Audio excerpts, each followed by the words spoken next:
சென்னை பெங்களூரு செல்ல தற்போது 5 முதல் 6 மணி நேரம் தேவைப்படும் நிலையில் அதை 2.5 முதல் 3 மணி நேரமாக சுருக்கும் வகையில் சென்னை பெங்களூரு எக்ஸ்பிரஸ் வே NE7 திட்டம் கட்டமைக்கப்பட்டுள்ளது.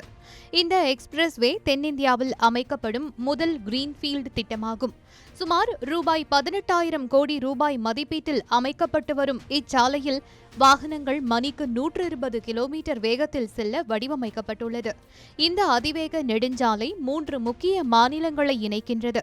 கர்நாடகாவில் 71 கிலோமீட்டர் தொலைவுக்கு ஹாஸ்கோட் மாலூர் வழியாகவும், ஆந்திர பிரதேசத்தில் 85 கிலோமீட்டர் தொலைவுக்கு பலமேனர் சித்தூர் வழியாகவும், தமிழ்நாட்டில் 106 கிலோமீட்டர் தொலைவுக்கு குடியாத்தம், அரக்கோணம், ஸ்ரீபெரும்புதூர் வழியாகவும் இதன் பாதை அமைகிறது.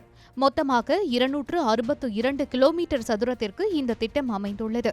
இந்த எக்ஸ்பிரஸ் வே திட்டம் கர்நாடகாவில் டிசம்பர் 2024 திறக்கப்பட்டு மக்கள் பயன்பாட்டில் உள்ளது. ஆந்திர பிரதேசத்தில் சுமார் 90% பணிகளும், தமிழ்நாட்டில் 80% பணிகளும் நிறைவடைந்துள்ளன. இந்த திட்டம் இறுதிக்கட்டத்தை நெருங்கியுள்ளது எனவே கூறலாம். இந்நிலையில் எக்ஸ்பிரஸ் வேயின் பெரும்பாலான பகுதிகள் ஜூலை 2026க்குள் பொதுமக்கள் பயன்பாட்டிற்கு வரும் என்று எதிர்பார்க்கப்படுகிறது. எனினும் ஸ்ரீபெரும்புதூர் அருகே உள்ள சில இணைப்பு சாலை பணிகள் அக்டோபர் 2026 வரை நீட்டிக்க வாய்ப்புள்ளது. இந்த எக்ஸ்பிரஸ் வேயில் விபத்துக்களை தவிர்க்க எந்த பகுதியிலும் நுழையவோ வெளியேறவோ முடியாது என்று கூறப்படுகிறது.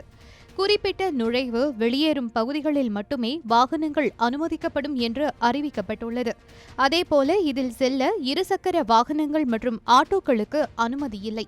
இந்த விரைவு சாலையால் ஓசூர், ஸ்ரீபெரும்புதூர் ஆகிய பகுதிகளில் உள்ள நிலத்தின் விலை தற்போதைய மதிப்பை காட்டிலும் 30% முதல் 40% வரை உயரும் என்று ரியல் எஸ்டேட் துறையை சேர்ந்த நிபுணர்கள் தெரிவிக்கின்றனர். கடந்த 2 ஆண்டுகளுக்கு முன்பு ஸ்ரீபெரும்புதூரில் ஒரு சதுர அடி 1,200 ரூபாயாக இருந்த நிலையில் தற்போது 2,000 முதல் 2,800 ரூபாய் வரை விற்பனை செய்யப்பட்டு வருகிறது என்கின்றார்கள்.